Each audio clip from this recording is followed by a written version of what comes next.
Hey everyone, welcome back to Ryan Milky 14. It's Ryan here, bringing you deep dives into the world of Game of Thrones, House of the Dragon, and all things fantasy.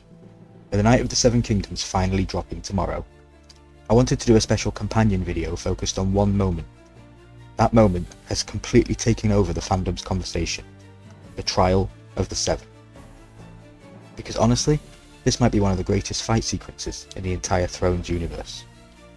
And that's not just recency bias.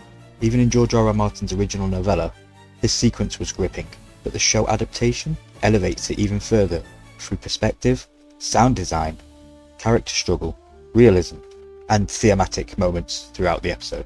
So today, I want to break down exactly why the Trial of the Seven is so iconic. Dunk's POV, a fight that feels like a horror movie. One of the biggest creative strengths of this sequence is perspective. The entire trial is told almost completely through Dunk's point of view, and that changes everything. This isn't staged like a heroic battle scene, it's shot like panic. We're trapped inside Dunk's helmet, vision is narrow, shapes crash into him from nowhere, and the battlefield is disorienting. This isn't just action, it's horror. It's Dunk's first time in a real battlefield melee, and since we're bound to his perspective, we feel the same terror and confusion that he does. If the scene cut away constantly to show other characters fighting, the tone would completely change, because the audience would suddenly have clarity that Dunk himself doesn't have. And the show very deliberately refuses to give us that clarity. Unlike something from like Battle of the Bastards, which tracks multiple fights across the field, the Trial of the Seven stays locked on one experience: Dunk surviving.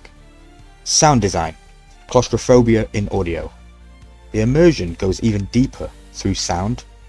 Inside Dunk's helmet, everything is muffled. His breathing dominates the audio, cracks of impact echo violently, metal scrapes feel suffocating. We're not hearing the battle objectively, we're hearing it as Dunk hears it. These are brilliant but small choices. Sir Arlan's "get up" echoing into the mud, Dunk shouting from distorted hearing near the end, then the sudden normal sound when we cut back to the Lords. It's methodical, psychological sound design, and it keeps us trapped in Dunk's headspace. Character struggle, Dunk gets destroyed. Another major strength of the fight is how brutally Dunk struggles. He gets wrecked, impaled by a splinter, stabbed, beaten, exhausted, bleeding out. And this matters enormously, because compelling action depends on struggle. The more impaired the hero becomes, the more suspense builds, and the more invested we are as viewers in their survival. Unlike some later Thrones battles, where heroes take endless punishment without consequence, Dunk's injuries feel tangible and escalating. Every hit tells a story, he refuses to quit. It's perseverance in physical form, and that makes the audience root for him, instinctively. The stakes, why we care so much. By the time the trial begins, the show has stacked Dunk's stakes perfectly. His identity as a knight, his livelihood, his honour, his life, and the lives of the 6 others. And on top of that, he's been wronged by Aerion, one of the most hateable Targaryens ever depicted. So this trial isn't just survival, it's justice. Victory means everything that Dunk has fought for across the entire season, which is why the emotional investment feels total. Expanding George's source material. Something that surprised many viewers, most of the trial, as shown on screen, is expanded beyond the novella. In the book, the fight between Dunk and Aerion is brief and abrupt. The prolonged duel, the injuries, the brutality, those are largely show additions. And they work brilliantly, because television is a visual medium. Where the book emphasizes chaos and speed, the show extends Dunk's suffering and endurance, giving us catharsis when we finally overcome Aerion. It preserves George's intent while deepening the emotional journey. The flashback, Dunk's persistence. The flashback during the fight initially feels jarring, almost like life flashing before your eyes kind of trope, but it becomes thematically perfect. When you see Dunk, wounded, desperately trying to keep up with Sir Arlan, persistence through pain, then we return to adult Dunk doing the same thing. Arlan's "get up" becomes the motif. Dunk doesn't want to win because he's stronger, he wins because he never stops giving up. Atmosphere, fog, mud, and reality. Visually, the trial's atmosphere is exceptional. The fog creates suffocation and intimacy. It hides scale and isolates Dunk and Aerion. It also enhances chaos. Figures emerge suddenly, collide, disappear, and practically it allows the production to focus detail on the main characters while masking the wider battlefield. It's both artistic and efficient filmmaking.